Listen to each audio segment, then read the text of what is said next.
100 টাকায় 7 টাকা জমা হতো। এই 7 জমা হয়ে হয়ে হয়ে হয়ে যে টাকাটা থাকতো সেই টাকা নিয়ে কি হতো, স্কলারশিপ দিত বাচ্চাদের, মহিলাদের বিবাহের জন্য দিত, আরো আনুষঙ্গিক কাজ হতো। এখন 100 টাকায় 5 টাকা জমা করতে বলছে, তাহলে টাকা বেশি হবে না কম হবে? তো আপনারা জানতে চান তো ভাই? হাত নামাবেন না, একটু শুনে রাখুন। এটা জানতে হবে আপনাদের কেন আমরা এই বিলের বিরোধিতা করছি। কেন্দ্র সরকার বারবার বলছে তার কিছু লোককে দিয়ে এই বিলে নাকি মুসলিম মহিলাদের উপকার হবে, এই বিলের মাধ্যমে নাকি মুসলিম পরিবারের বিধবা মহিলাদের উপকার হবে, এই বিলের মাধ্যমে নাকি মুসলিম গরিবের উপকার হবে, এই বিলের মাধ্যমে নাকি মুসলিম বাচ্চার যারা ছেলে আছে তাদের উপকার হবে। যখন মোদি এ কথাটা বললো, বিজেপি যখন শুরু করেছিল, তখন আমার সন্দেহ হয়েছিল মোদি মুসলমানের ভালো করবে, মোদি গরিব হিন্দুর ভালো করে নে, ও আবার মুসলমানের ভালো করবে। মোদি কোনো হিন্দুর ভালো করেনি, আমি আপনাকে বলছি, গরিব হিন্দুর ভালো করেনি। মোদি কার ভালো করছে? কাদের বলুন? শিল্পপতিদের। আর মমতা ব্যানার্জিও গরিব মুসলমানের ভালো করেনি, মমতা ব্যানার্জি তার দলের লাঠিয়াল মুসলমানদের ভালো করছে। কমন মুসলিম যারা আছে গরিব তাদের ভালো করেনি। লাঠিয়াল যারা মারপিট করতে পারবে, যারা বোম বাঁধবে, যারা অশিক্ষিত, যারা সমাজে নোংরামি করবে, যারা বুথ দখল করবে, যারা হিংসা ছড়াবে, এই মুসলমানদের ভালো মমতা ব্যানার্জি করছে। আর কেন্দ্রের বিজেপি সরকার কোনো হিন্দু মুসলমান নয়, শিল্পপতি যারা আছেন, ওনার বন্ধু লোক যারা আছে তাদের ভালো করছে। যখন বলল মোদি ভালো করবে মুসলমানদের, আমি বললাম একটু আইনটা তো একটু পড়তে হবে। তখন বিল ছিল, একটু পড়াশোনা করলাম, করে দেখছি তো ভয়ঙ্কর ভাবে উপকার করতে চাইছে মোদি। আমার যেটা সন্দেহ হয়েছিল সেটাই বাস্তবে হয়েছে। যাক, সেই বিষয়ে আমি গুটি কয়েক কথা বলবো, কেন আমরা এর বিরোধিতা করছি। সর্বপ্রথম বলি, সারা ভারতবর্ষে 32টা ওয়াকফ বোর্ড আছে। কটা? 32টি ওয়াকফ বোর্ড আছে। এই বোর্ডগুলোর মাধ্যমে কাজ কি? সেই রাজ্যের, সেই এলাকার ওয়াকফ সম্পত্তি যেগুলো আছে দেখভাল করা। এই ওয়াকফ সম্পত্তি দেখভাল করার জন্য ডাইরেক্ট ম্যানেজমেন্ট যেগুলো নাই, যেগুলো মোতওয়াল্লি দিয়ে আছে, তার থেকে 7% ইয়ারলি যে রেভিনিউ আসবে তার 7% ওয়াকফ বোর্ডে আসবে। ওই 7% এসে কি হবে? জমা হবে। ওই জমা হওয়া 7% গুলোকে নিয়ে এক জায়গায় করে মুসলিম মহিলাদের বিবাহের জন্য খরচ করবে। আমার মনে হয় লাস্ট 15 বছর আমাদের পশ্চিমবাংলার ওয়াকফ বোর্ডের মহিলাদের জন্য 1 টাকাও খরচ করেনি। এটা এদের দোষ। তা বলে ওয়াকফ বোর্ডটাকেই তুলে দেবো কি ভাই? হতে পারে? ওয়াকফ বোর্ডের ক্ষমতা কেড়ে নেবো, এটা হতে পারে? আজকে যারা চালাচ্ছে তারা চোর ডাকাত, তাই জন্য দেয়নি। কালকে বিশ্বজিৎ দা, নওশাদ সিদ্দিকীরা ক্ষমতায় আসবে, এই সঞ্জীব বাবুরা ক্ষমতায় আসবে, তখন যেটা প্রাপ্য তাদের বুঝিয়ে দেবে। তা বলে আপনি বোর্ডই তুলে দেবেন, বোর্ডের ক্ষমতাই তুলে দেবেন? 7% রেভিনিউ আসতো, সেই টাকা থেকে কি হবে? গরিব বাচ্চাদের পড়াশোনার জন্য স্কলারশিপ দেওয়া হতো। সেই টাকা থেকে আনুষঙ্গিক সমাজ গঠনের জন্য সমাজ কল্যাণমূলক কাজ হতো। ওয়াকফ বোর্ডের এই 7%। মোদি এসে আপনার ভালো চাইছে, ভালো কথা। নতুন যে আইন করেছে সেই আইনে বলেছে 7% এর পরিবর্তে 5% ওয়াকফ বোর্ডকে দিতে হবে। ভাই, ওয়াকফ বোর্ড দুর্বল হলো না শক্তিশালী হলো? 100 টাকায় 7 টাকা জমা হতো। এই 7 জমা হয়ে হয়ে হয়ে হয়ে যে টাকাটা থাকতো সেই টাকা নিয়ে কি হতো? স্কলারশিপ দিত বাচ্চাদের, মহিলাদের বিবাহের জন্য দিত, আরো আনুষঙ্গিক কাজ হতো। এখন 100 টাকায় 5 টাকা জমা করতে বলছে, তাহলে টাকা বেশি হবে না কম হবে? বলুন। কম হচ্ছে, তাহলে কাজ কম হবে না বেশি হবে? তাহলে মোদি আপনার ভালো করলো? মোদি যদি আপনার ভালো চাইতো তাহলে বলতো। আর যদি 7-এর পরিবর্তে 14 যদি হতো, আমি স্টেজ থেকে মোদির বিরোধিতা করতাম না, আমি মোদির গুণগান গাইতাম। কারণ 100 টাকায় তখন 14 টাকা জমা হবে। 7-এর পরিবর্তে মোদির দরকার কি ছিল? 14 করা। তা না করে 7-এর পরিবর্তে 5 করেছে। এই উপকার আপনার করছে, উপকার নয় অপকার করছে। আগে ছিল আইনে 1995 সালে যে প্রিন্সিপাল অ্যাক্ট ছিল ওয়াকফের, সেই আইনে বলা ছিল ওয়াকফ সম্পত্তি নিয়ে কেউ দুর্নীতি করলে তার 2 বছর পর্যন্ত জেল হবে। মোদি আমার মুসলিম মায়েদের কথা এত ভেবে ফেললেন, মুসলিম গরিব বাচ্চাদের কথা এত ভেবে ফেললেন, এখন ওয়াকফ নিয়ে কেউ দুর্নীতি করলে ওই জেলটা কমিয়ে 6 মাস করে দিয়েছে। তার মানে ওয়াকফ তোরা চুরি কর, তোরা জেলটা কম হবে, মানে বুঝতে পারছেন? মোদি যদি মুসলমানদের ভালো চাইতো, মুসলমান মহিলাদের ভালো চাইতো, মুসলমান সমাজের বাচ্চাদের ভালো চাইতো, ওয়াকফ বোর্ডকে শক্তিশালী করতে চাইতো, সত্যি ওয়াকফ সম্পত্তি না বেহাত হয়, তাহলে মোদিজি গর্জন করে বলতো যে আমি আইন যে নতুন নিয়ে এসেছি সেই আইনে ওয়াকফ সম্পত্তি কেউ দুর্নীতি করলে তার 12 বছর পর্যন্ত জেল হয়ে যাবে। তাহলে তো বলতাম মোদি সত্যি মুসলমানদের ভালো করছে, তাই না ভাই? যদি 12 বছর কেউ জেল হয়, কেউ আর চুরি করতে যাবে ওয়াকফ? কিন্তু এটা করেনি কেন বুঝতে পারছেন? মানে ওর বন্ধু লোককে দিয়ে চুরি হয়তো করাবে, এই মানে যত পারবে সমস্যা তৈরি করো। তার আমি কিছু কথা বলবো, তার আগে একটা জিনিস আপনাদের ক্লিয়ার করি।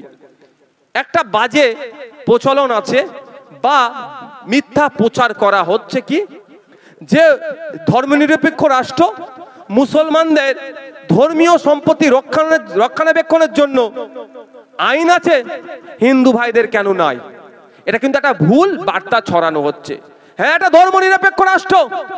যে সংবিধান তৈরি হয়েছিল, এই সংবিধান তৈরি করতে গিয়ে বাবা সাহেব আম্বেদকরের অক্লান্ত পরিশ্রম করে যে সংবিধান আমাদেরকে উপহার দিয়ে গেছে, সেই সংবিধানের মধ্যে প্রত্যেক ধর্মের, প্রত্যেক জাতের, প্রত্যেক বর্ণের মানুষের সমাধিকারের কথা বলে গেছে।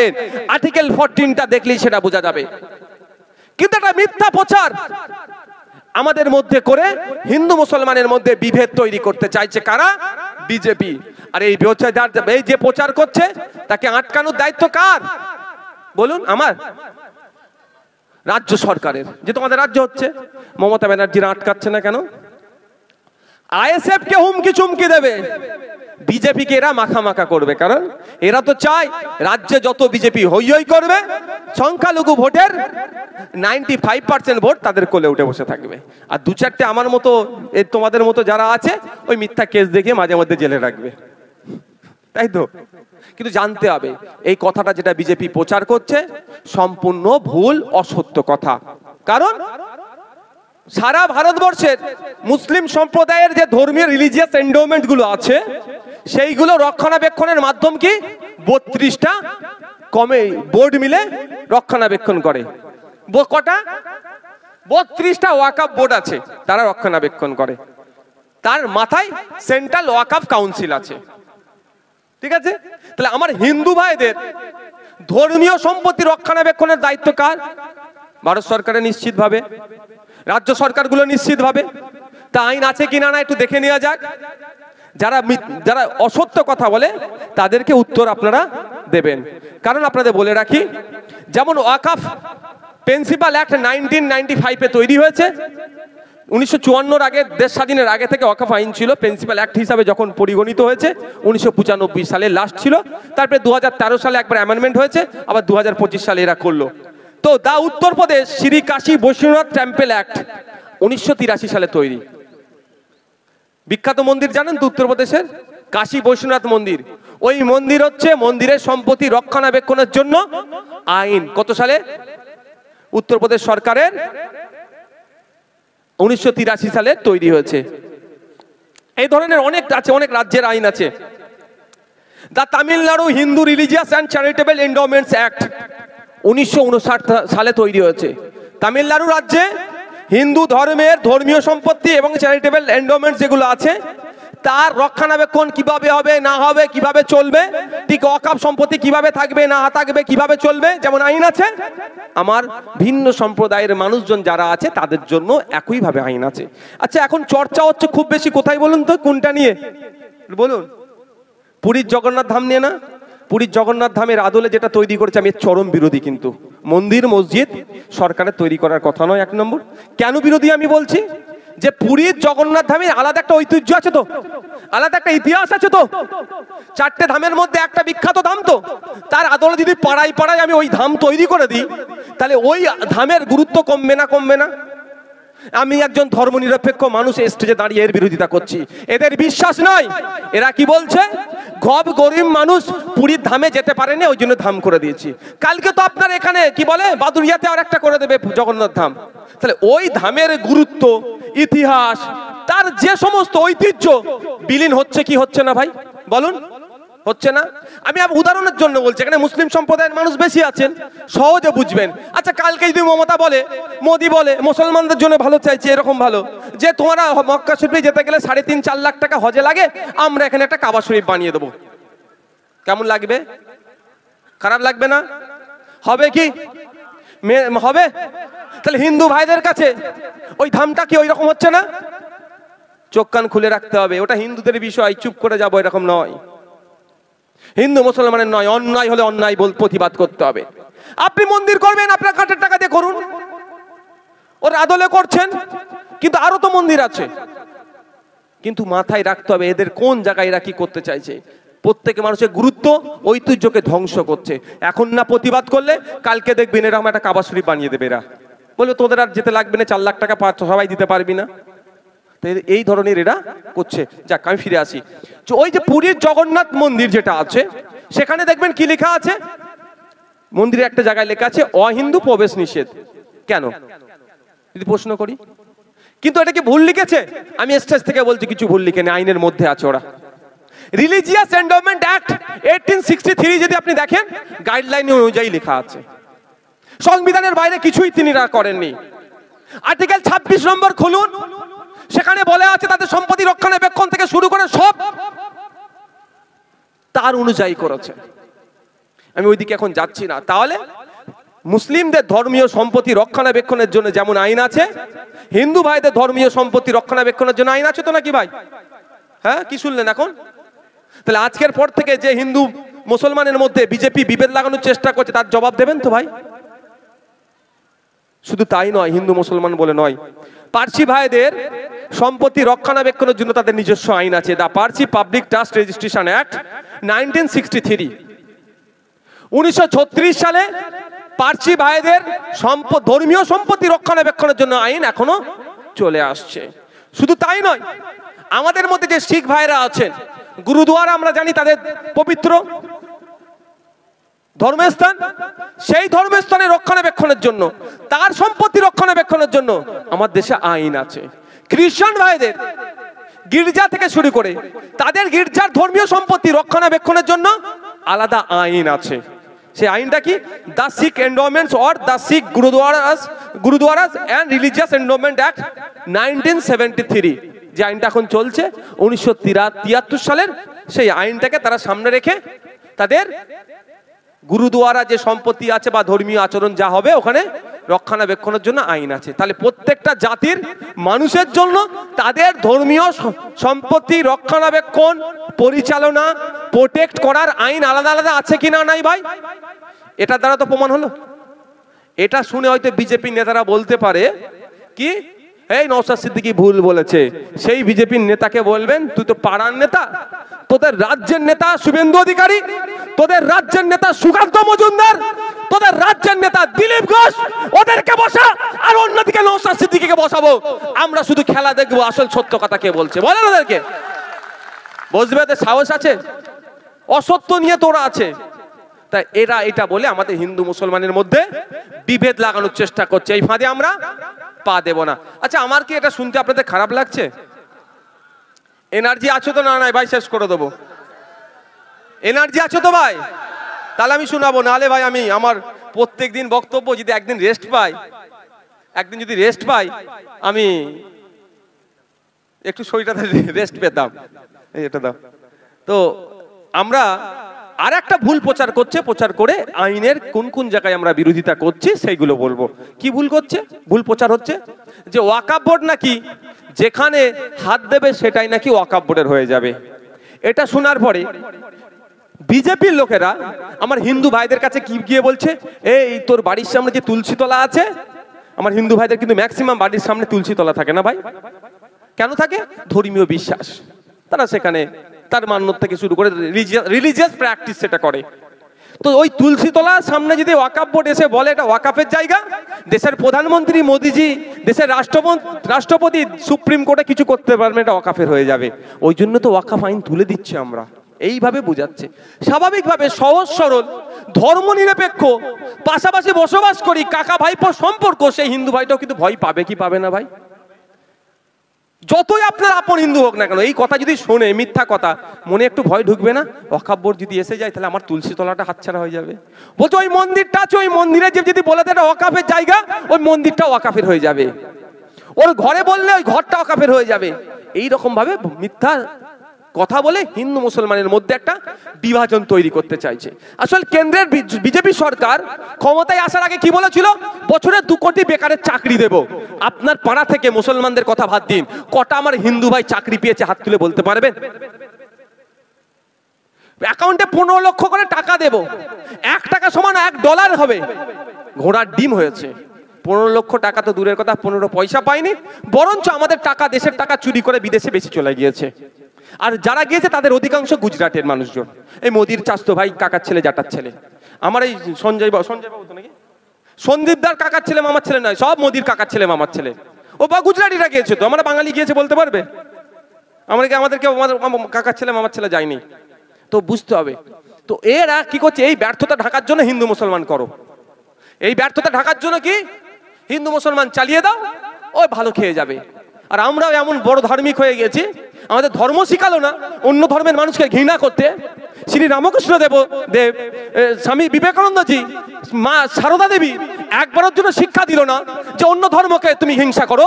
হযরত পীরপুরের পীর আবু বকর সিদ্দিক রহমাতুল্লাহ আলাইহি, বসিরহাটের পীর আল্লামা রুহুল আমিন রহমাতুল্লাহ আলাইহি, সর্বোপরি হযরত মুহাম্মদ সাল্লাল্লাহু আলাইহি ওয়াসাল্লাম অন্য ধর্মের মানুষের প্রতি ঘৃণা করতে শিখালো না। আমরা এত বড় ধার্মিক হয়ে গেছি, অন্য ধর্মের মানুষকে নাক ছিটকাচ্ছি। সেই সুযোগটাই মমতা মোদী নিচ্ছে, ধর্মের ধ্বজা ধরিয়ে দিচ্ছে আমাদের হাতে, বলছে এই ব্যাপারটা হবে। কিন্তু আমার ছেলে খেতে পাচ্ছে না, সে হুঁশ আমার নাই। ফিরে আসি, তারা ব্যর্থতা হয়েছে, ব্যর্থতা ঢাকার জন্য কি বলছে? এই ধরনের আইন পাস করিয়ে সম্পত্তি লুট করতে চাইছে। যখন হিন্দু মুসলমান কাঁধে কাঁধ মিলিয়ে লড়াই করতে চাই, তখনই কি বলছে? এটাই এই হয়ে যাবে। আচ্ছা বলুন, ওয়াকফ বোর্ডের যদি এই ধরনের আইন থাকে, আপনারা বিরোধিতা করবেন না? জোরে বলুন। যদি এই ধরনের আইন থাকে, ওয়াকফ বোর্ড যেখানে যে ঝান্ডা বুঁধবে সেটা ওয়াকফের হয়ে যাবে।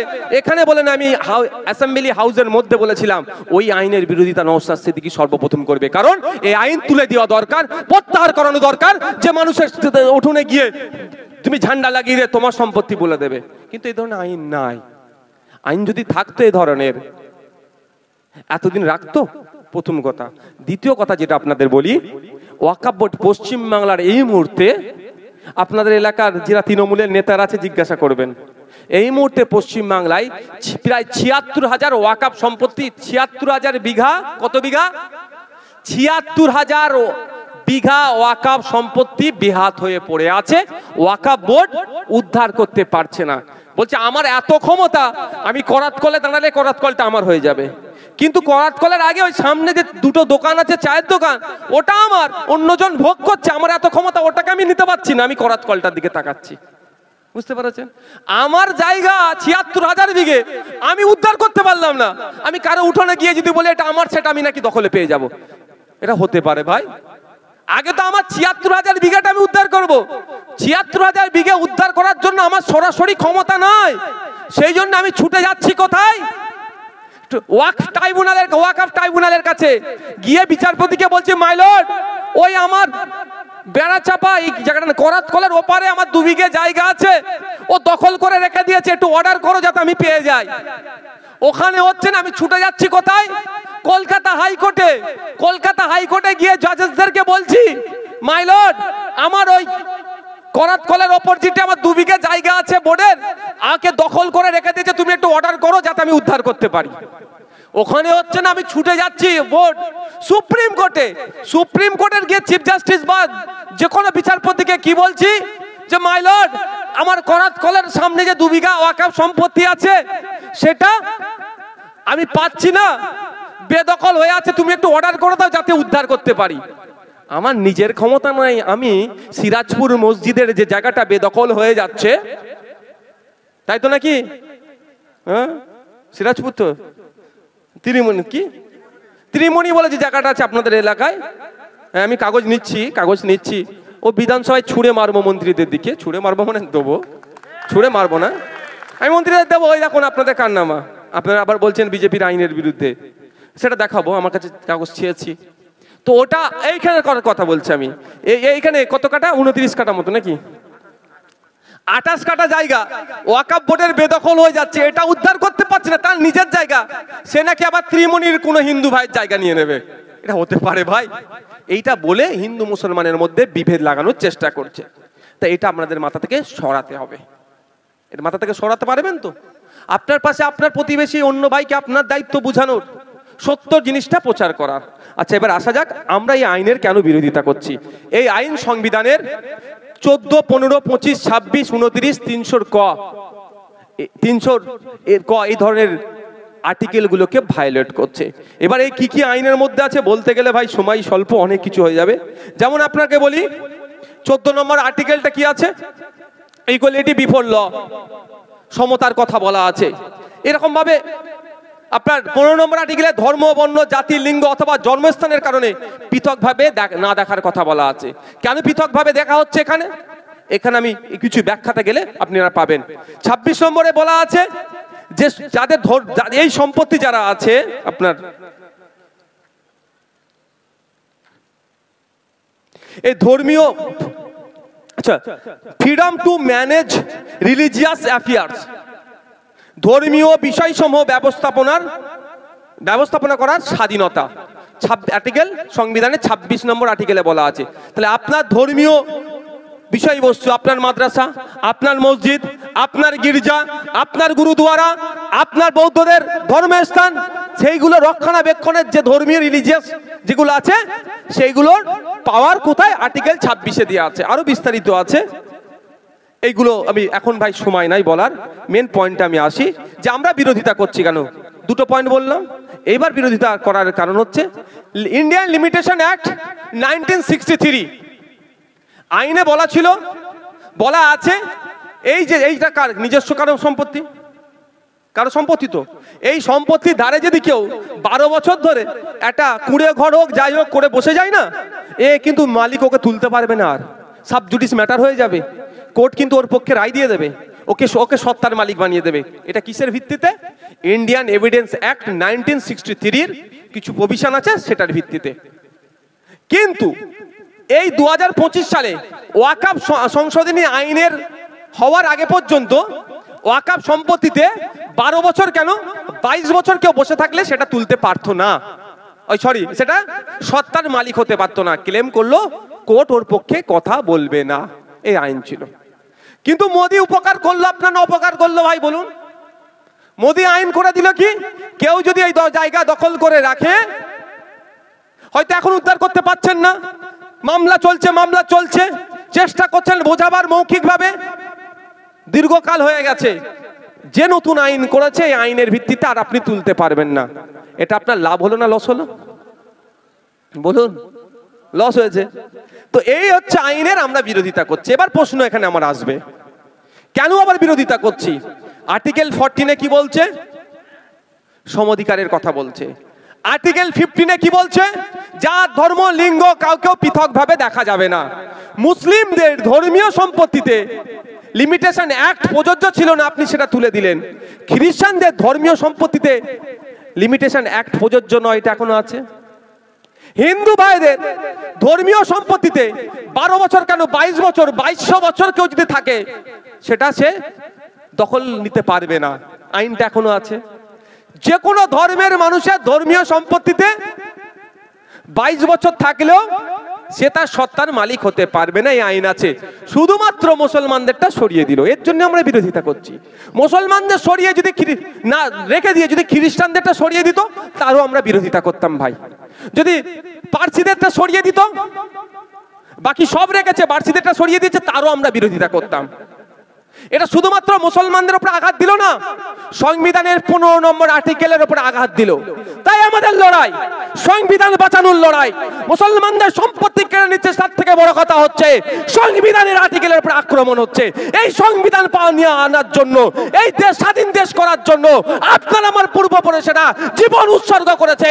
প্রায় 200 বছর ধরে ব্রিটিশদের বিরুদ্ধে লড়াই করলো, যে সংবিধান পেলাম, যে গণতন্ত্র পেলাম, ধর্মীয় স্বাধীনতা পেলাম, আজকে বিজেপি সরকার এসে সেইগুলো কেড়ে নেওয়ার চেষ্টা করছে। এর বিরুদ্ধে আমাদের লড়াই। শুধুমাত্র মুসলমানদের সমস্যা এরকম ব্যাপার নয়, এটা সংবিধানের উপর আক্রমণ। এবার এটা কেন করছে? মোদির বন্ধুদের নজর পড়েছে কলকাতার দামি জায়গাটাতে। কলকাতার যে ফাঁকা দামি জায়গাগুলো আছে তার 5টার মধ্যে 3টে হচ্ছে ওয়াকফ সম্পত্তি। মোদির বন্ধুর নজর পড়েছে দিল্লির দামি জায়গাগুলো, ফাঁকা জায়গাগুলোতে। দিল্লির যে ফাঁকা দামি জায়গাগুলো আছে বা কবরস্থানগুলো আছে, তার যেগুলো দামি জায়গার মধ্যে কিছু কবরস্থান আছে, আর কিছু কবরস্থান ছাড়াও দামি জায়গা 5টা থাকলে 2টো হচ্ছে ওয়াকফের। গুজরাট, সারা ভারতবর্ষের যে কটা বড় বড় শহর আছে সেই বড় বড় শহরের কবরস্থান আছে, তাই না? আর কবরস্থান দেখবেন ওয়াকফ সম্পত্তি। ওইগুলোতে এরা ফাঁকা জায়গা দেখতে পাচ্ছে, ওদের নজরে পড়েছে কাদের? মোদির বন্ধুর নজরে পড়েছে। তাই বন্ধুকে গিফট করতে হবে, বন্ধুকে তুলে দেওয়ার জন্য আপনার আমার পাড়াতে হিন্দু মুসলমান লাগিয়ে দিয়ে, লড়াই বাঁধিয়ে দিয়ে এমন আইন তৈরি করবে, বলবে দেখ মুসলমানদেরকে জব্দ করে দিচ্ছি। কিন্তু জব্দ করার পরে সম্পত্তিটা কি আমার হিন্দু ভাইকে দেবে নাকি? গরিব হিন্দুকেও দেবে না। কাকে দেবে? মোদির বন্ধুকে দেবে। জমি হাঙ্গরদের নজরে পড়েছে। কালকে ওদের নজরে যদি পড়ে গির্জার সম্পত্তি, আইন এরকম পরিবর্তন করবে। কালকে ওদের নজরে যদি পড়ে বৌদ্ধদের সম্পত্তি, এই নজরে পড়বে। কালকে ওদের নজরে যদি গুরুদুয়ারের সম্পত্তি পড়ে, এই রকম ভাবে তারা আইন বদলে দেবে। তা আইন না আগামী দিনে বদলাতে পারে এবং এই আইন যাতে প্রত্যাহার করে, তার লড়াই আমরা করছি। তাহলে লিমিটেশন অ্যাক্ট অন্য অন্য ধর্মীয় সম্পত্তির ক্ষেত্রে প্রযোজ্য নয়, মুসলিমদের ধর্মীয় সম্পত্তি ওয়াকফের ক্ষেত্রে প্রযোজ্য। এর বিরোধিতা আমরা করছি। আমরা কেন বিরোধিতা করছি? দেখুন, আমরা কটা বাজে গো? আমরা আপনার আচ্ছা, এটা বলার পরে আপনাদের এলাকায় যে ওয়াকফ সম্পত্তি চুরি হয়েছে সেটা বলে ছেড়ে দেবো, অসুবিধা নেই তো? রাগ হবে না তো? তৃণমূল বন্ধুদের বলবে এতক্ষণ